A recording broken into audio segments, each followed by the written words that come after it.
que eu estava com trombose na perna. E era muita dor que eu sentia. Eu tinha que dirigir lá, pisava na embreagem, era pé esquerdo, perna esquerda. Pisava na embreagem, parecia que estava pisando na ponta de uma faca. Mas tinha que dirigir, né? Eu trabalho de Uber, né? E a minha casa, a minha família precisava. Mesmo com dor, continuei. Só que foi aumentando, né? Foi aumentando, o grau foi aumentando, a dor foi aumentando. Eu falei, não, mesmo com dor eu vou, não quero saber. Teve um dia que eu falei, não, eu vou mesmo assim. Eu estou andando assim, a perna não obedeceu, a perna já não tinha mais sangue na perna. Os irmãos que viram ali, meu pé já, as unhas não cresciam mais, estava amarelo assim. A Michelle falou assim, deve estar com micose em todos os dedos. Eu falei, não é, o pé já era, não tem mais sangue. Só que demorou para sair do exame, né, para fazer o exame. E eu ia no médico, eu estava passando mal, uma de pirona e não sei o que, vai para cá. Não adiantava. A dor assim, e as pessoas falavam assim, não acredito como é que você está com essa dor aí. Que eu entrava o passageiro no carro, explicava e falava, não, mas se você está com isso, eu não acredito. Porque uma pessoa com uma dor dessa não anda, não fica em pé, não faz nada. Aleluia. Glória a Deus. É o Senhor. Sempre foi o Senhor. É verdade. E aí, eu fiz o exame no sábado, lá depois de 2 anos sofrendo. Aí o médico falou assim, quando eu fui mostrar o laudo para o médico, ele falou assim, você vai ficar aqui porque você vai morrer a qualquer hora. O Israel tinha 3 meses. Eu já estava com 1 ano e 3 meses. E eu estou vivo. Aleluia, O pastor foi lá me ver lá. O pastor viu o desespero total. Ele falou, calma, é porque, como que eu ia fazer? Eu falei, Senhor, como que eu vou fazer? Preciso cuidar dos meus filhos. Aleluia. Aleluia. Eu pedi para Deus, né? Porque a vontade é de Deus. Deus é que determina a nossa vida. E a nossa fé é o que nos leva à graça. E ali eu tive que usar da minha fé. E agora, aleluia, esse mês aí que passou, eu fiz o exame de novo. Já tinha andado nas 2 pernas, estava bem. Só que eu fiz o exame de novo, né? Conforme o tratamento que eu estou fazendo, da trombose na veia aorta, que era a veia aorta, só tem a cicatriz. Aleluia, glória a Deus. Aleluia. Eu posso andar agora. Agora pode chamar de fazer a caminhada que eu vou. Glória a Deus. E mais, né? Eu fiz um teste aí, passei numa empresa e amanhã eu vou começar. Glória a Deus. Glória a Deus.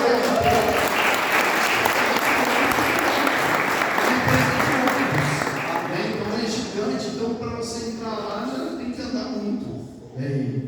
Glória a Deus. Aleluia. Glória a Deus. Glória a Deus. Amém. Então não deixe de acreditar. Entregue todos os problemas no nome de Deus. Entregue. Eu estou com uma doença, eu estou com um problema. Entregue e confie. Porque a última opção é a nossa fé. Né? E a última porta que vai abrir é Deus. Então continua acreditando. Aproveitando que vocês estão em pé, vamos abrir Mateus 57. Mateus 26, a partir do 57.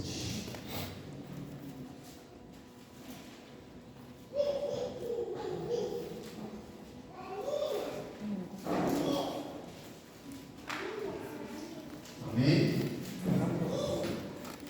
Quem achou, dá glória a Deus aí. Glória a Deus. Esqueci não. Mateus capítulo 26, versículo 57. A partir do 57. Vou fazer uma leitura aqui até o 75, tá?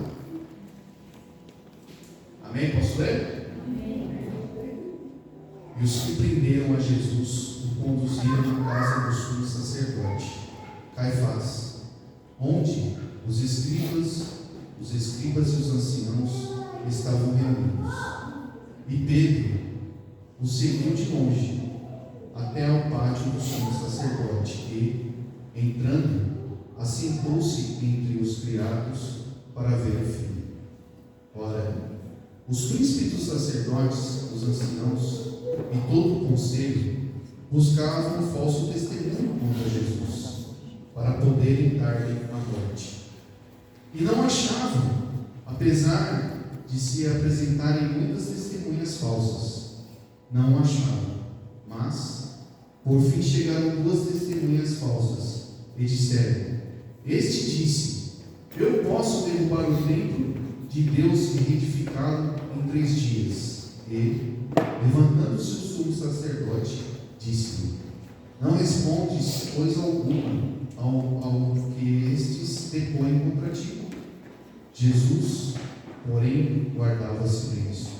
E, insistindo o sumo sacerdote, disse: Conjuro-te pelo Deus vivo, e nos diga se tu és o Filho de Deus. Disse-lhe Jesus: Tu o disseste.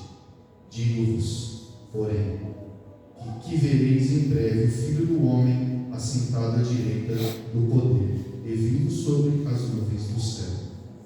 Então o sumo sacerdote rasgou suas vestes, dizendo: Blasfemou. Para que precisamos ainda de testemunhas? Eis que bem ouviste agora a sua blasfêmia. Que vos parece? A eles, respondendo, disseram: É réu de morte. Então cuspiram-lhe no rosto e lhe davam socos, e outros o esbofeteavam, e dizendo: Profetiza-nos, Cristo, quem é que te bateu?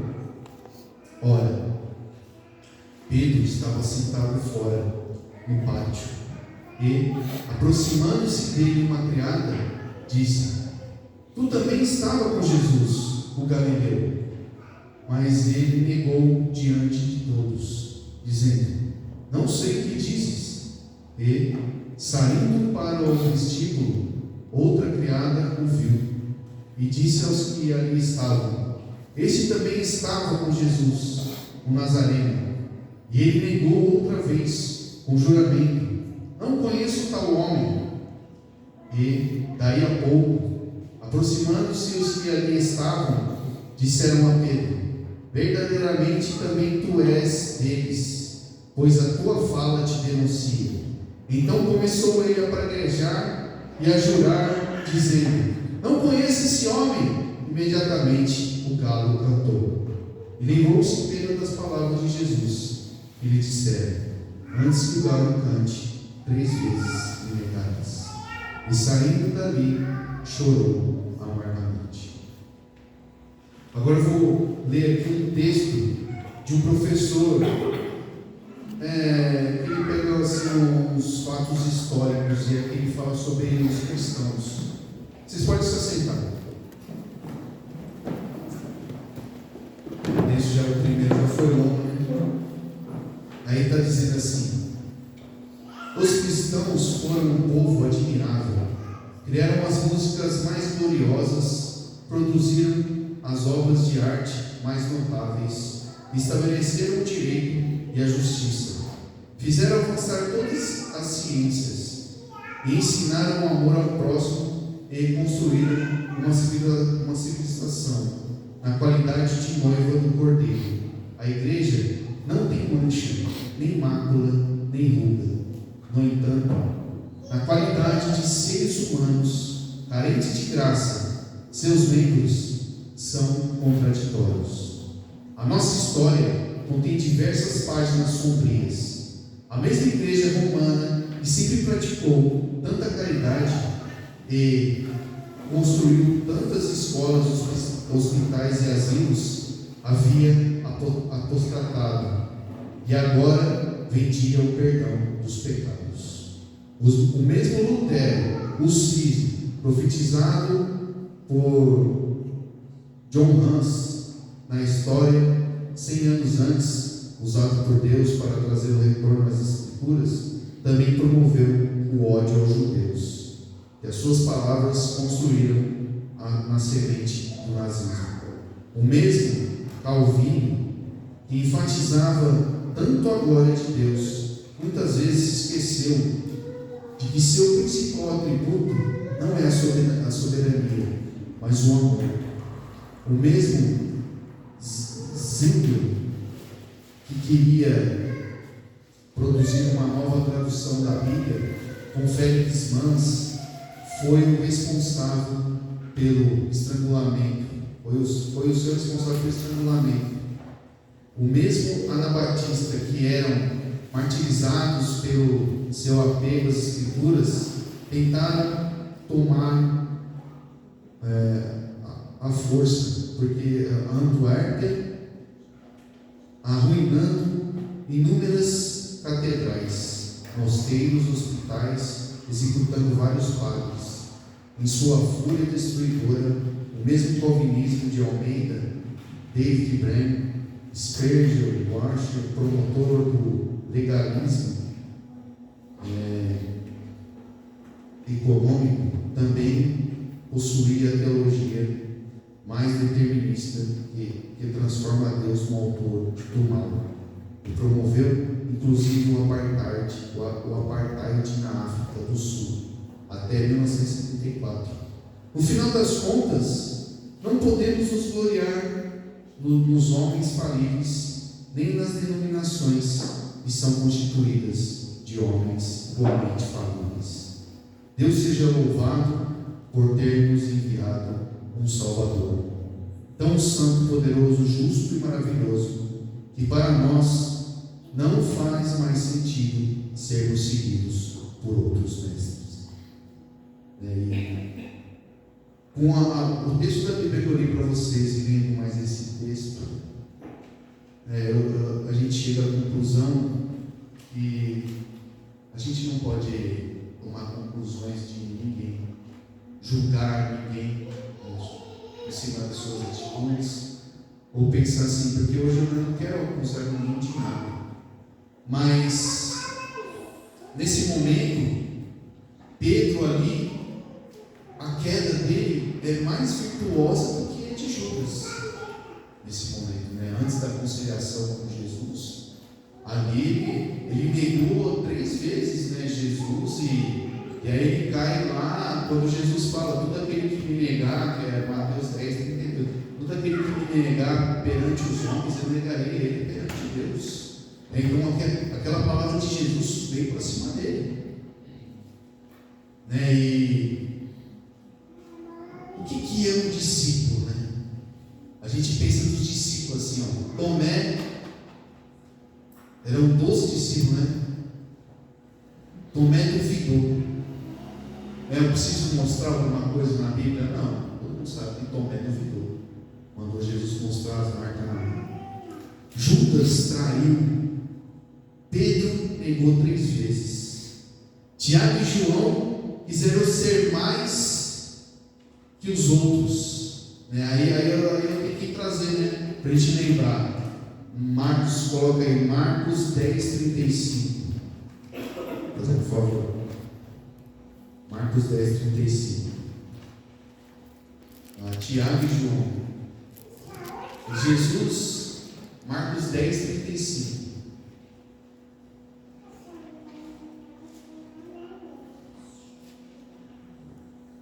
Foi onde o Tiago e João estavam disputando para ver quem que era o mais, quem tinha mais direito, né? E aproximando-se dele, Tiago e João, filho de Zebedeu, dizendo: mestres, queremos que nos faça o que pedimos. Continua. E ele disse: o que é isso que nos faça? E eles disseram: concede-nos que na tua glória nos assentemos um à tua direita e o outro à tua esquerda.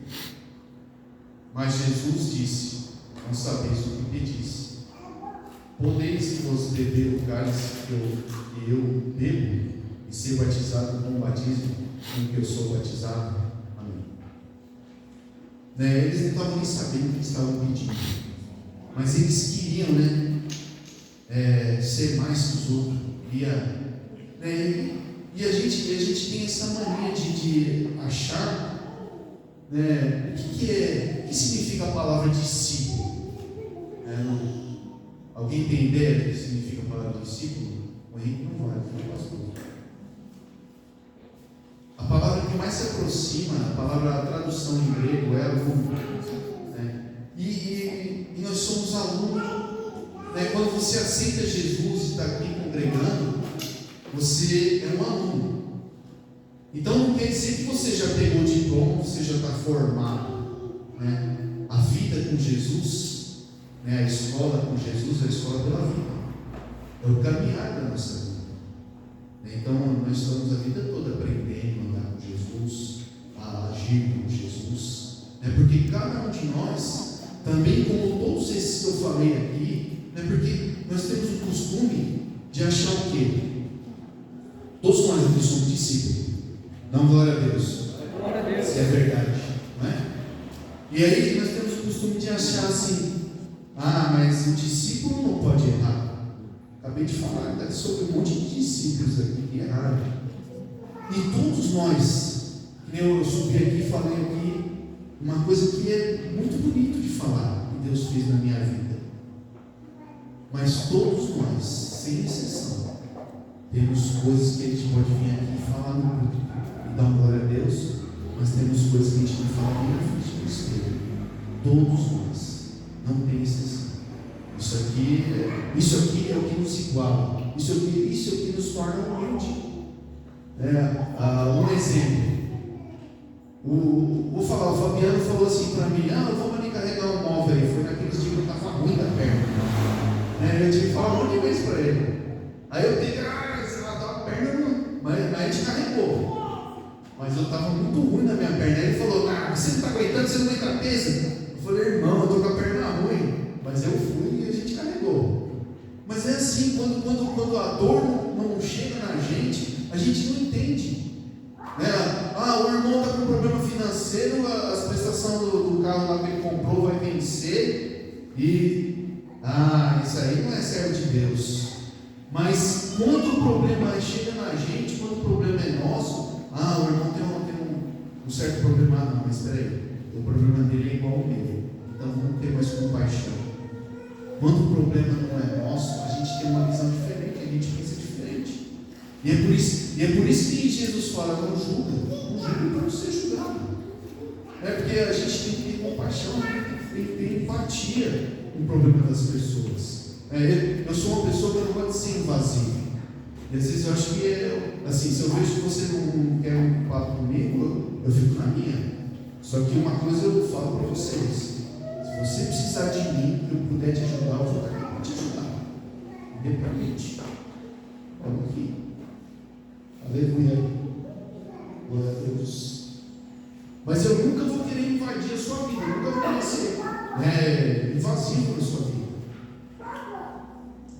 E assim é a nossa vida. Quando a gente briga, quando a gente tem problema, essa palavra que fala aqui de Tiago e João, lá em Marcos 9:33, que volta uma página antes, mas não precisa diz que eles estavam discutindo o que era o melhor, o maior dos discípulos. Só que essa palavra, lá no livro de Judas, é a mesma na Bíblia em grego. Era uma disputa entre Miguel e Satanás. Eles estavam de uma forma ali que eles estavam quase saindo na mão para disputar quem que era o maior. E essas coisas acontecem. Por mais que não pode acontecer, por mais que nós somos os discípulos de Jesus, essas coisas acontecem. Às vezes sem querer, eu vim aqui falar do milagre que Deus fez na minha vida, mas para você acreditar que Deus vai fazer na sua vida também. Não é para eu querer me aparecer aqui, jamais, irmão. É para edificar a fé de vocês. O testemunho é para edificar a fé da nossa família. Nós somos uma família aqui. Então vai ter divergência, vai ter. Vamos discutir assuntos, vamos sentar na mesa. Meu problema é esse, meu problema é esse, eu estou com essa dificuldade aqui, irmão, não sei o quê, eu acho que você está equivocado. Mas entre nós tem que imperar o amor, o perdão. Sempre. Sempre o amor e o perdão. Para eu poder dizer que eu sou discípulo. Se eu digo que eu sou, dá uma glória a Deus se você é discípulo aí. Glória a Deus. Então o perdão tem que imperar na sua vida, na nossa família. No final a gente tem que continuar amando uns aos outros. E às vezes nós temos uma tendência de achar que o discípulo é perfeito. Mas não é. Como Tiago e João, queremos ser os bons. Como Pedro,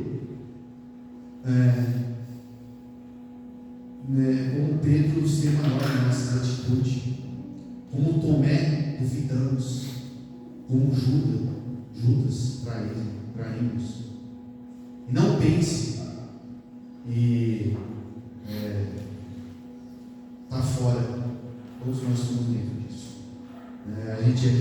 Só que a gente vai se arrumando, a gente vai maquiando, a gente segue andando, a gente se veste bem, põe perfume, vem aqui, paz, irmão, paz seja convosco, mas o esqueleto dentro do armário está lá. Todos nós temos nossos defeitos, todos nós. A gente tem que ter isso. Por isso que Jesus,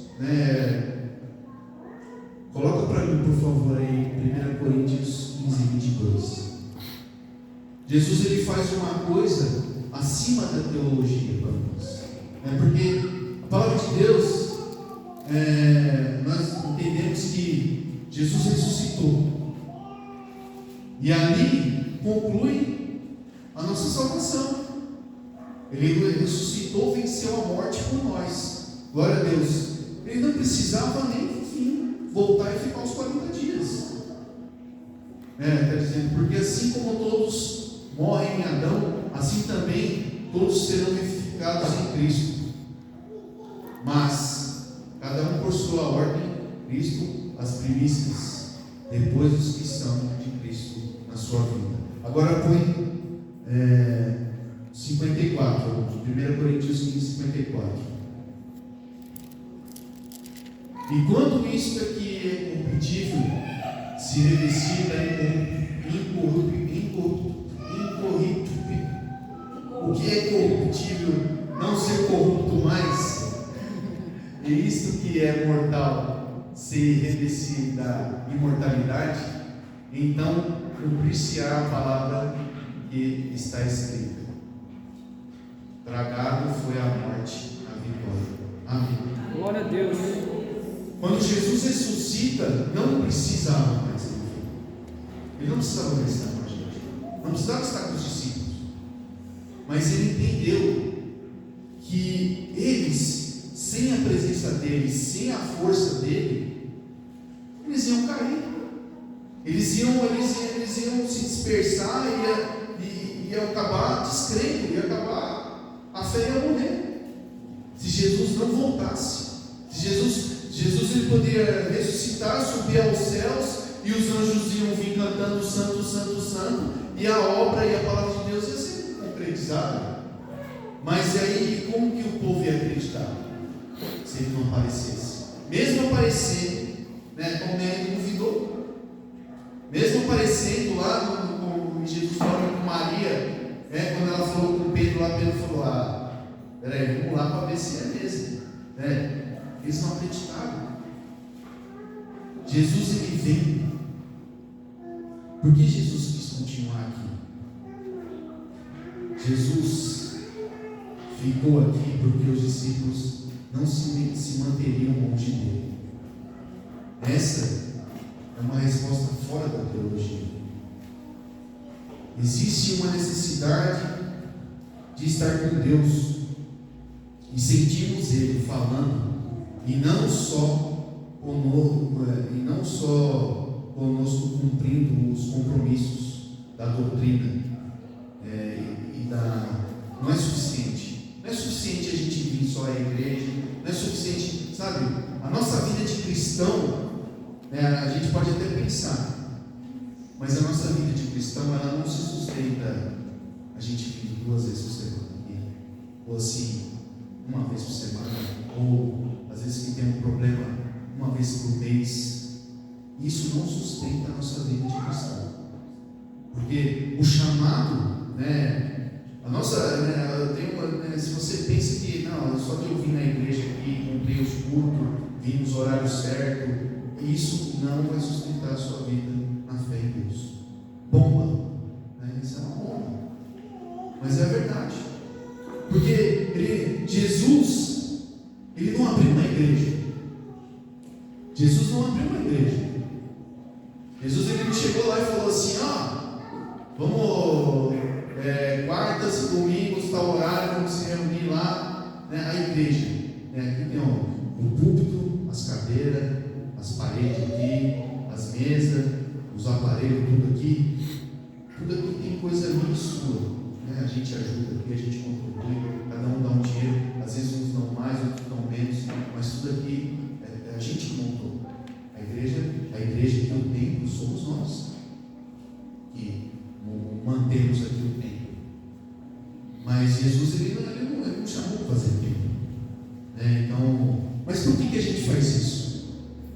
Porque é mais cômodo para a gente, é mais prático para a gente, é mais fácil para a gente marcar um dia certo, se reunir, ouvir a palavra aqui, aprender uma palavra de Deus. Aqui é o nosso point, onde a gente se reúne e fala de Deus, dá uns glória a Deus aí, louva a Deus. Muito bom isso aí, muito bom. Mas isso não resume o que Deus quer para a gente.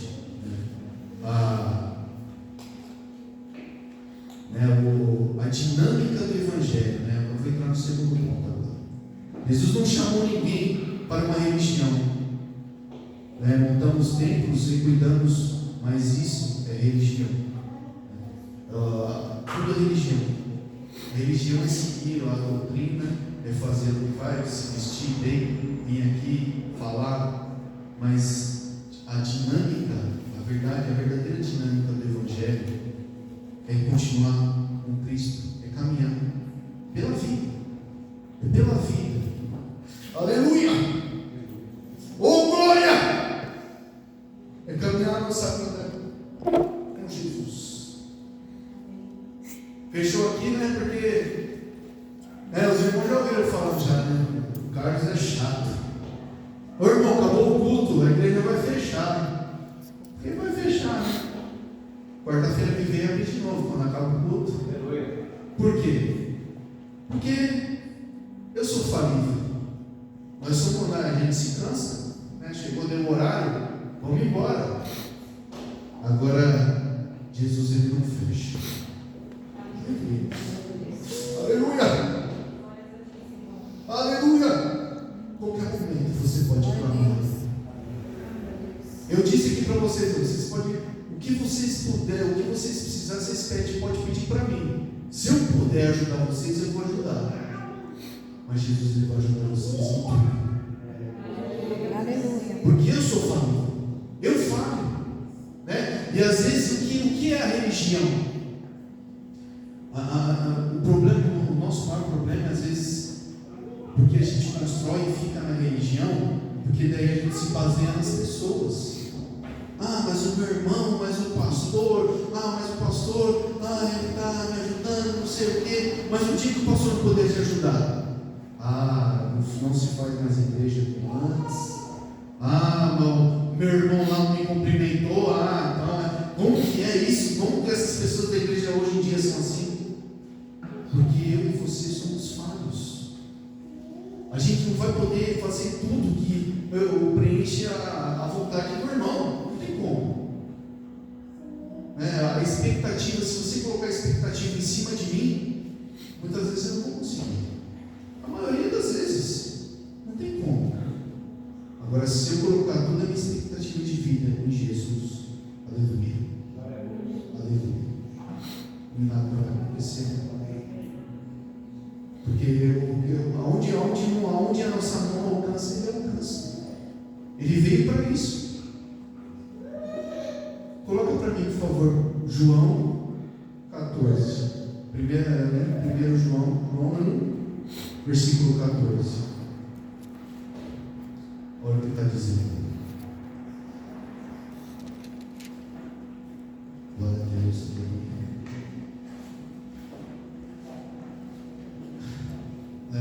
vou adiantar só um pouquinho, fala assim: e o Verbo se fez carne e habitou entre nós.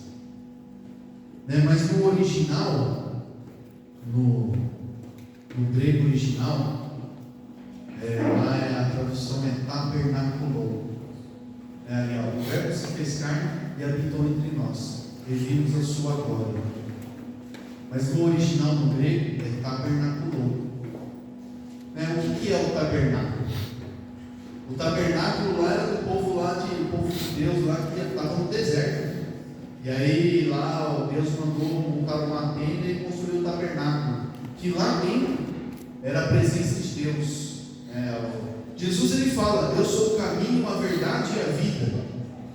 E o tabernáculo ele tinha 3 áreas.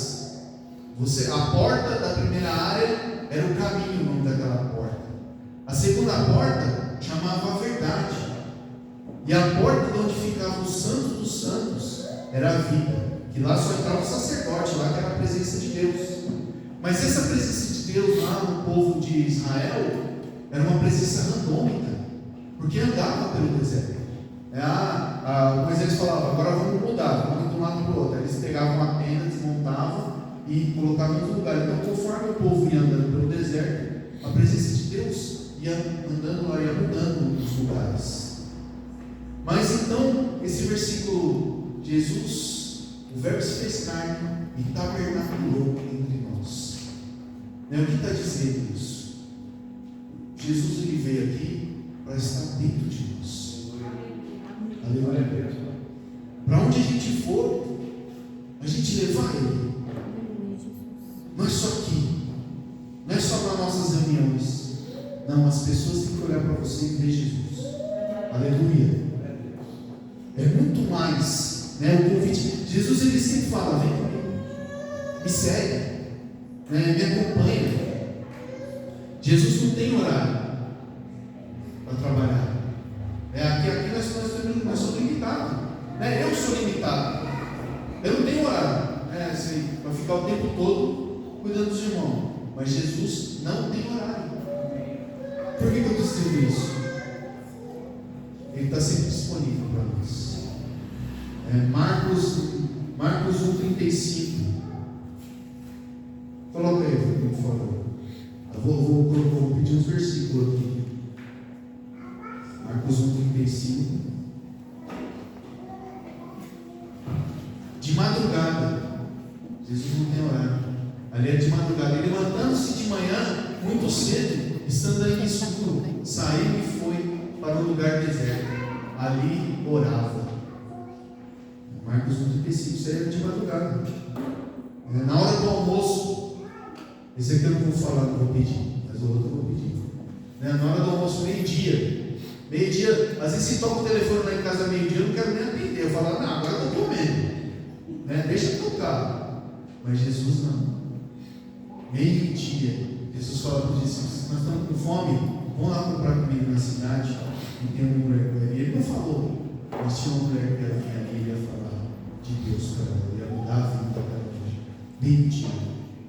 Não tem tempo, Marcos 6,35, de tarde. Marcos 6,35, aí era de tarde. Aleluia.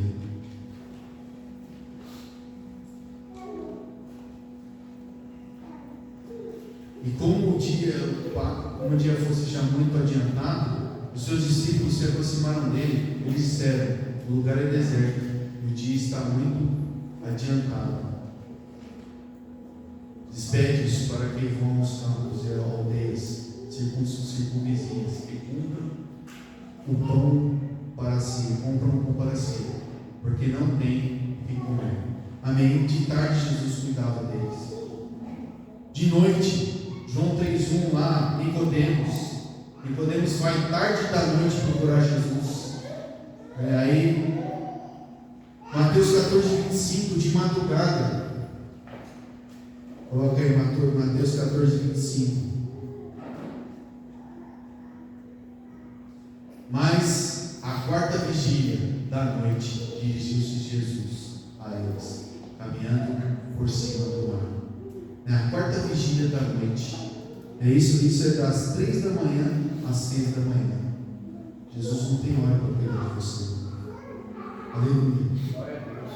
Eu falei com os irmãos, eu falei, Deus, quantas vezes eu ficava aqui e assim, acho que ninguém sabia. A maioria sabia, alguns não sabiam do meu problema, mas o que eu estava sentindo era só eu. Mas eu ficava ali, Senhor, me ajuda. Eu não desisti. Mesmo sabendo que assim, estava muito ruim para a minha situação. Mas eu vinha aqui e ficava orando a Deus. Ficava chorando sozinho. Aleluia, aleluia. Na religião, se eu esperar por pessoas, a minha vida vai ser idas e vindas. Se eu ficar esperando por pessoas, se eu não firmar a minha fé em Jesus, a minha vida vai ser só uma vida espiritual fraca. Eu vou ficar indo e vindo na fé. Eu vou ficar julgando os irmãos. Vou ficar achando que está tudo ruim. E eu tenho que ter consciência, meu irmão? Para com isso, de falar mal do seu irmão. Para com isso. Aleluia. Ore a Deus para que as coisas melhorem. Fala com Deus. Aleluia. Se eu não consigo resolver alguma coisa, eu preciso falar com Deus. Preciso orar a Deus. Preciso pedir para Deus que Ele coloque a mão e mude a situação. Porque a gente é teimoso nas nossas coisas. Como eu falei no começo, quando o mal não chega até mim, tem aquela passagem. Agora só coloca aí Mateus 11:28. Eu já vou ler. Aquela passagem que aí eu falei que Jesus aparece de madrugada. Antes disso foi a multiplicação dos pães. E aí Jesus ele sobe para o monte para orar. E eles estavam nos barcos, estavam tudo na praia. Eles pegam os discípulos, mais o povo que estava lá, foi tudo para o mar. E aí Jesus, quando volta, não tem nenhum barco. E aí Jesus vai andar sobre as águas. Foi aí que Jesus encontra com eles de madrugada lá sobre as águas andando. Só que quando os discípulos viram Jesus e não reconheceram de longe, no meio da tempestade de noite, ai, é assombração, ai, não sei o quê. Começaram a ficar desesperados lá, ficaram com medo, morrendo de medo. E aí, no capítulo para frente, quando Jesus, depois que Jesus entra no barco, depois que Pedro vai lá e fala, se tu é o Jesus, então permite que eu vou até você. Jesus vai, e ele vai lá e afunda lá, Jesus tira ele da água. Mas quando eles chegaram em terra, Jesus estava caminhando com o discípulo, aí veio uma mulher. A mulher, meu Deus, me ajuda, Jesus, me ajuda, Jesus. No desespero dela. E os discípulos, não, manda essa mulher ficar quieta, manda essa mulher ficar quieta, deve ser pecado, não sei. É para que a gente possa entender. Quando o problema não afeta a gente, é pecado, está fazendo coisa errada, não sei o quê. Mas é sempre assim. Quando a gente não conhece o problema de verdade, porque assim, aquele dia que a gente carregou uma mesa, se você tivesse uma trombose na perna, você ia falar, não tem isso. Mas assim, eu não fico chateado, porque eu sei que você não pode entender o meu problema. Porque a dor que eu estava sentindo era só eu que estava sentindo. Mas Jesus sabe a dor que você sente. Aleluia. Jesus, Ele conhece os seus problemas. Amém, Jesus. E te ama da mesma forma. E te aceita do mesmo jeito. Aleluia. Glória a Deus. Mateus 11:28. Jesus ele fala assim: vinde a mim, todos os que estáis cansados e oprimidos, eu vos aliviarei. Tomai sobre vós o meu jugo e aprendei de mim, que sou manso e humilde de coração, e encontrarei descanso para a vossa alma. E aí Jesus ele fala assim: vinde a mim todos os que estão cansados. Você já começa a procurar alguém que está cansado. Por que está cansado? O que cansa na nossa vida é religião. Religião cansa. Cada dia mais forte, cada dia mais de fé. Que a gente tem esperança. Ele coloca no nosso coração a esperança. Só que Jesus ele fala: vinde a mim, você que está cansado, e toma o meu jugo. O jugo, Jesus como mestre, ele usava a situação da época. O que é o jugo? Não é jugo, não tem um L no meio, é jugo, vem de conjugado. É uma peça de madeira. Quem é fazendeiro aqui é canga, chama canga, que você põe 2 bois numa peça lá de madeira, encaixa o pescoço deles e ela é presa num arado. E aí vai puxando, vai abrindo a terra para colocar semente para fazer o plantio. E Jesus ele fala assim nessa palavra, porque a comparação que tem. O fazendeiro ele pegava o jugo e colocava um boi velho e um boi novo preso no jugo. Para o boi novo aprender com o boi velho como é que faz. E aí o boi novo ele entrava ali no jugo e ele começava a se debater, porque ele não queria ficar preso e se machucava. E é isso que acontece na nossa vida. Quando a palavra de Deus vem para a nossa vida, tem muita coisa que a gente não aceita. Mas não é assim que tem que ser. Mas assim, quantas vezes, quando a gente vai fazer o café da manhã, e aí chega aquele pessoal da rua e fala assim: eu ia para a igreja, mas um pastor, mas um irmão, mas não sei quem. Porque ele é o boi novo que o jugo veio para cima dele, ele se debateu, e muitas vezes tem uns animais que não vai ser domesticado. A glória de Deus. Muitas vezes você vai pôr, quando Moisés fala lá do jugo desigual, é porque não podia colocar um boi ou um jumento, porque o boi é mais forte, a passada é maior, e aí ia ferir demais o jumento ali para fazer o arado. Isso que é o jugo desigual. Por isso que a gente fala muito na igreja do jugo desigual. A gente tem que estar junto no mesmo caminho, com o mesmo espírito focado em Jesus, para caminhar junto. Quando Jesus chama vocês, ele vai chamar primeiro essa mulher. Ele sabe qual é o coração. O homem é mais duro de coração. Então, quando Jesus me chama uma família, ele chama primeiro a mulher. Mas pode ficar tranquilo, que você e sua casa não serão de Deus. Amém, aleluia. Glória a Deus. Mas ele vem primeiro, ele molda o coração da mulher, ele vai transformando a mulher, ele vai moldando ela na palavra, ela vai caminhando conforme ali a palavra de Deus, e muitas vezes a gente vai se debater, mas Jesus é o boi velho. E nós somos um boi novo. Ele fala: vem comigo aqui. Porque ele fala assim: vem comigo, carrega o meu jugo. Mas ele fala: meu Deus, eu estou cansado, eu vou ter que carregar um jugo nas costas. Não, é porque a gente tem que entender que a palavra dele vai nos moldar no caminho.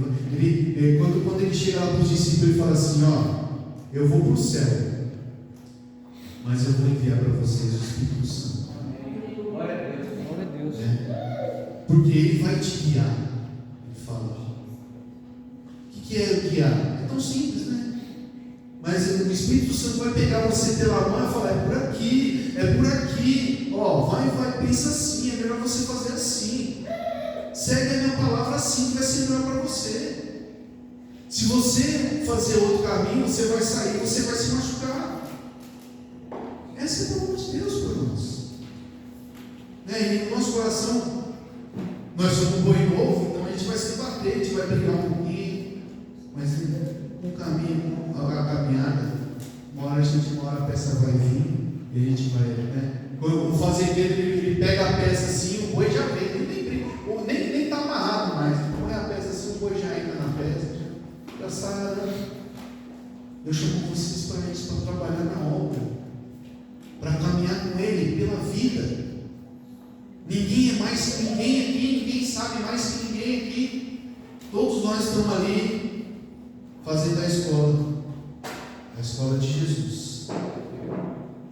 E quando eu vou pegar meu diploma, quando eu vou pegar meu certificado, quando eu vou ser aprovado? quando Jesus vier me buscar. Aleluia. Aleluia. Aleluia. Essa é a maior aprovação do cristão. A maior prova, a maior aprovação do cristão. Quando Jesus vier te buscar. É a história do pastor da igreja. De quando eu comecei a minha conversão. E tinha uma membro da igreja lá que ela estava com câncer terminal. E sofria demais, sabe? Era uma dor, eu sofria. Aleluia, aleluia. E aí eles estavam reunidos lá, orando por ela, lá no quarto dela, lá.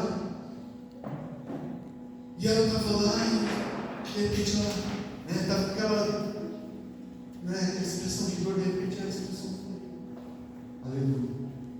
Aleluia. E ela falou assim, não, ele está vindo. Aleluia! Ele está vindo me encontrar. Aleluia! Como diz a Bíblia, quando Estevão estava morrendo, ele não sentiu mais dor. E aconteceu a mesma coisa com essa irmã. A dor que ela estava sentindo se foi. Ela falou, ele está aqui. Aleluia! O pastor estava orando lá. Mas Jesus veio e buscou ela. Bem na hora dela assim. Essa é a aprovação que Deus tem para você. Caminhar com Ele. Aleluia. Até Ele vir nos buscar. Até Ele vir falar assim, ó. Você passou. Agora vem comigo. Vem ficar comigo. Essa é a nossa vida. Às vezes a gente luta, né? Eu poderia ter me entregado, falar, eu vou morrer. O médico falou assim, você vai morrer. Você vai morrer, acabou. Eu fiquei desesperado, mas depois eu fiquei pensando, orei a Deus e falei, mas da mesma forma que eu vou morrer, todos nós vamos. Não devemos se apegar a essa vida aqui, mas devemos se apegar à vida de Jesus. Aleluia. Devemos buscar estar mais com Jesus. Devemos querer caminhar com Jesus. Onde a gente estiver. E aí a gente pensa, mas aonde que eu vou? Onde que eu posso me reunir para adorar a Deus? Aonde que, então, mas a religião? Porque depois de tudo isso que você falou, irmão, não, nós temos que se reunir mesmo, sim. Nós temos que reunir e compartilhar o amor de Deus que Ele deu para nossas vidas. Aleluia! E aonde? Onde é o lugar certo? Onde dois ou mais estiverem reunidos em meu nome, eu estarei lá. Jesus me fala. É porque entre a queda de Pedro e de Judas, Pedro nega Jesus 3 vezes, como eu li no começo. E ao meu ver ali, a queda é pior que a de Judas. Porque lá em Mateus 27, põe por favor, Mateus 27, capítulo 3. Olha o que Judas falou. Eu nem marquei aqui, mas olha o que Judas está falando lá. Mateus 27. Então Judas, o que traíra, vendo que fora condenado, trouxe arrependido as 30 moedas de prata aos príncipes dos sacerdotes e anciãos. Quando Judas viu o que aconteceu com Jesus, bateu o arrependimento. O arrependimento veio no coração dele. Só que ele foi no lugar errado, irmão. Jesus, antes de ser crucificado, ele chegou aos discípulos e falou assim, depois que tudo acontecer, vai lá na frente do mar da Galileia, vai lá, eu vou estar lá. Falou para todos os discípulos. Isso aí é João que ele fala. João, acho que 21. E Judas, ele foi no lugar errado. Fala com pessoas erradas. E ali Judas, ele entra num, acho que deu um tilt na cabeça dele, né? Porque ele falou assim: os homens que falam de Deus, que anunciam a Deus, estão matando o Filho de Deus. Eu não quero mais isso, eu não quero mais seguir isso aqui, né? Ele joga as moedas lá e corre para se enforcar, porque ele bateu na porta errada. Aleluia. Mas Jesus está aqui, meu irmão. Jesus está aqui hoje. Aleluia. Você pode orar, pode falar com Ele. Glória a Deus. Porque Ele falou: ó, eu vou estar lá. Falou para Pedro: eu vou estar lá na frente do mar da Galileia. E Pedro, ele não teria outro lugar para ir, a não ser ir onde Jesus falou que estava. E ele foi. Em vez de ele se desesperar, em vez de ele só pensar nos problemas dele, em vez de ele se condenar, ele falou: não, eu vou lá onde Jesus não está, onde ele falou que estaria. Eu tenho fé, eu creio que ele vai estar. E ele vai. Aleluia, aleluia. Esperando por Jesus, mas estava seguindo a vida dele, mas esperando por Jesus. Jesus aparece lá na margem. Falou: você tem peixe aí? Acho que Pedro já estava até bravo lá. Ah, tem nada não. Pescou a manhã toda, não achou nada. Jesus falou: então, joga a rede para o lado direito aí. Aleluia. Aleluia. Eles não conseguiram tirar a rede de dentro do mar. Estava cheio. Quando a gente segue, aleluia, a palavra de Jesus, por mais que nós sejamos falhos, por mais que a gente tenha fraqueza em algumas coisas, por mais que a gente seja falível, Ele está ali para cuidar da gente, para estender a mão, para mostrar o caminho. A gente tem que escolher o caminho certo, que é a palavra de Deus. Por mais difícil que seja, né? Por mais difícil que muitas vezes seja eu falar a verdade para o meu irmão, mas eu tenho que falar a verdade de Deus para ele. Eu tenho, porque se que nem Jeremias falava, Jeremias falou lá: não quero mais falar da palavra de Deus, porque toda vez que eu falo da palavra de Deus, eu apanho, as pessoas me tratam mal. Aleluia, aleluia. Mas ali no mesmo capítulo ele fala: mas quando eu pensei nisso, ela veio como fogo no meu coração. Aleluia! A palavra de Deus veio como fogo no coração. Aleluia. Aleluia! Não deixe de falar a palavra de Deus. Jesus quer te usar. Jesus quer ter você como instrumento dele. Não perca a oportunidade. Anuncie Jesus onde você estiver. Você vai ver que Ele vai te instruir cada dia mais. Quedas e falhas são inevitáveis, mas se levantar é uma questão pessoal. Para de julgar os erros dos outros, pois todos erram. O lugar certo de estar é onde dois ou mais reunidos em nome dele estarão.